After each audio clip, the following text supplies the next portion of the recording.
নবম ও দশম শ্রেণীর শিক্ষার্থী তোমাদের সবাইকে বাংলা বইয়ের নতুন আরো একটি ভিডিওতে স্বাগতম। আজকে আমরা তোমাদের বাংলা বইয়ের 5 নম্বর পৃষ্ঠায় প্রতুপকার ঈশ্বরচন্দ্র বিদ্যাসাগরের যে এমসিকিউ এবং সৃজনশীল প্রশ্ন আছে সেটি আমরা আজকে সমাধান করব এবং তার পাশাপাশি আরো একটি নতুন সৃজনশীল দেখব। চলো দেখি। প্রথম দেখো কি বলতেছে, খলিফা মামুন কততম আব্বাসীয় খলিফা ছিলেন? উত্তর হলো সপ্তম। বইয়ের সাথে মিলিয়ে দেখবে।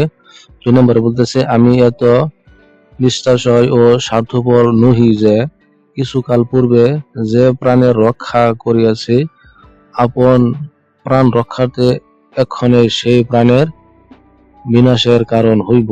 বাক্য প্রকাশ পেয়েছে। উত্তর কোনটি হবে? দেখো, উত্তর হলো খ নাম্বার।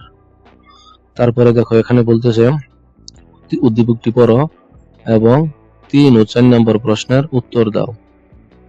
দেখো কি বলতেছে, হাতে মেরে দানশীলতা ও পরোপকারিতা রোমাঞ্চকর কাহিনী শুনে রাজা মুগ্ধ এবং বিস্মিত হলেন। হাতে মেরে প্রতি ভক্তিতে রাজার হৃদয় পরিপূর্ণ হলো। বহুদিনের বৈরী ভাব ভুলে তার কণ্ঠে ধ্বনিত হলো, ধন্য হাতেম, ধন্য তোমার জীবন। এখানে বলতেছে যে তাহলে এটি কোনটি সঠিক? উত্তর হলো দেখো খ নাম্বার সঠিক। 4 নম্বরে দেখো কি বলতেছে, এই হলো প্রশ্ন, এই হলো তার উত্তর যে কোনটি সঠিক। সঠিক হলো 1 এবং 2। 1 এবং 2 হলো সঠিক, ক নাম্বার। এবার চলো আমরা সৃজনশীল প্রশ্ন দেখি। তোমাদের বইয়ে এই সৃজনশীলটা আছে 5 নম্বর পৃষ্ঠায়। চুরির অভিযোগে কিছু লোক জনৈক ব্যক্তিকে ইউনিয়ন পরিষদে হাজির করলো। ঘটনার বিবরণ শুনে তিনি চৌকিদার আমজাদকে ডেকে নির্দেশ দিলেন বন্দীকে তার বাড়িতে রাখতে। ঘটনাক্রমে আমজাদ জানতে পারলেন বন্দী ব্যক্তি আর কেউ নয়, সে 10 বছর আগে আমজাদের সন্তানকে সড়ক দুর্ঘটনা থেকে বাঁচিয়েছিল।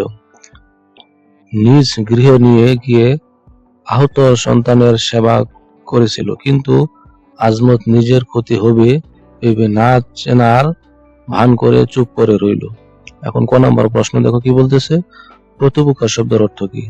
প্রতুপকার শব্দের অর্থ হলো উপকারীর উপকার করা। খ নম্বরে কি বলে, খলিফা মামুন কিছুক্ষণ মৌন হয়েছিলেন কেন? উত্তর হলো প্রতুপকার গল্পে মিথ্যা দোষে বন্দী এক ব্যক্তি আলী ইবনে আব্বাসের প্রাণ রক্ষাকারী ছিলেন। আলী তাকে পালাতে বললেও তিনি কৃতজ্ঞতাবশত তা স্বীকার করেন। ঘটনা শুনে খলিফা মামুন ন্যায় বিচারের চিন্তায় কিছুক্ষণ নীরব থাকেন। তারপর দেখো ছোট গ নাম্বার, উদ্দীপক বন্দির ঘটনা প্রতুপকার গল্পের কোন ঘটনার কথা স্মরণ করিয়া দেয়? ব্যাখ্যা করো। উত্তরটা দিবে এইভাবে, উদ্দীপকের বন্দির ঘটনা প্রতুপকার গল্পের নেমাসকাসের সম্ভ্রান্ত ব্যক্তির বন্দী হওয়ার কথা স্মরণ করায়। মানুষ বিপদে মানুষের উপকার পায়, তাই উপকারীর প্রতি কৃতজ্ঞতা থাকা উচিত। গল্পে আলী ইবনে আব্বাস যার কাছে আশ্রয় পেয়েছিলেন। এ পর্যন্ত লিখবে। তারপরে দেখো বড় গ নম্বর প্রশ্ন। এই হলো প্রশ্ন আর এই হলো তার উত্তর। বড় গ যেহেতু নাম্বার 4, তাই উত্তরটা অন্তত পক্ষে 2 পৃষ্ঠা বা তারও বেশি লিখতে হবে। আমজাদ ও আলী ইবনে আব্বাস উভয় বন্দী কর্তৃক উপকৃত হলেও এরা একরকম নয়। মন্তব্যটি যথার্থ।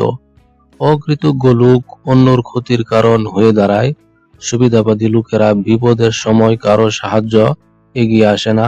এমনকি বিপদগ্রস্ত ব্যক্তি তার বিরাট উপকার করে থাকলেও তার প্রতিদান দিতে চায় না।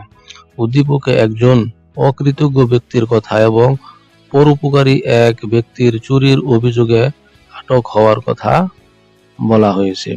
উদ্দীপক ব্যক্তির এক সময়ের আমজাদের সন্তানকে সড়ক দুর্ঘটনার হাত থেকে বাঁচিয়েছিলেন। আমজাদ তা জেনেও তাকে মুক্ত করার কোনো ব্যবস্থা করেনি।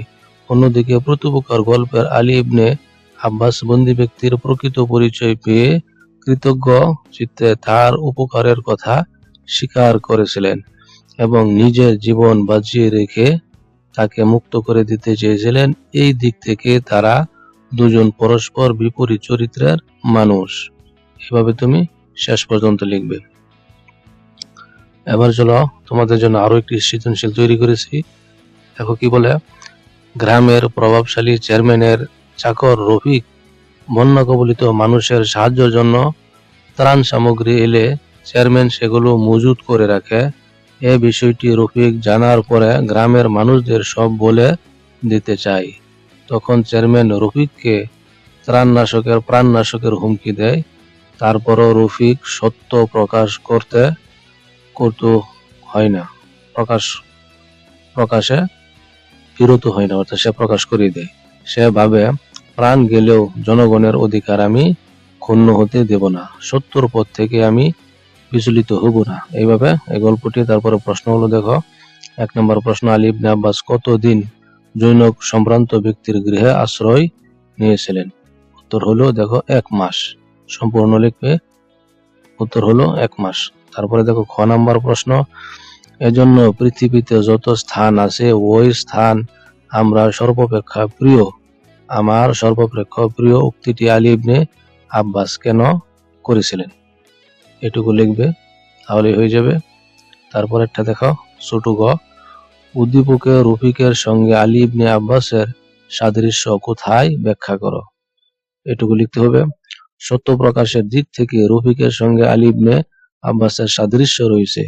সত্যনিষ্ঠ মানুষ মিথ্যার সঙ্গে আপোষ করে না এবং প্রয়োজনে নিজের ঝুঁকি নিয়েও সত্য প্রকাশ করে। প্রত্যুপকার গল্পে আলী ইবনে আব্বাস জানার পর যে বন্দী নির্দোষ, তিনি নিজের বিপদের আশঙ্কা সত্ত্বেও খলিফা মামুনের কাছে সত্য তুলে ধরেন। শেষ পর্যন্ত লিখবে। তারপরে দেখো বড় নাম্বার, এই হল উত্তর। এখান থেকে এই পর্যন্ত লিখবে। উদ্দীপকটি প্রত্যুপকার গল্পের মূল ভাব ধারণ করতে পারেনি।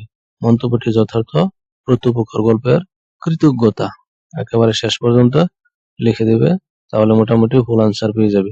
আজকে এই পর্যন্তই। আগামী পর্বে আমরা 6 নম্বরে যে তোমাদের গল্পটি আছে সেটি আলোচনা করব, পৃষ্ঠা 6-এ। সেই গল্পটি পেতে চ্যানেলটি সাবস্ক্রাইব করে রাখো।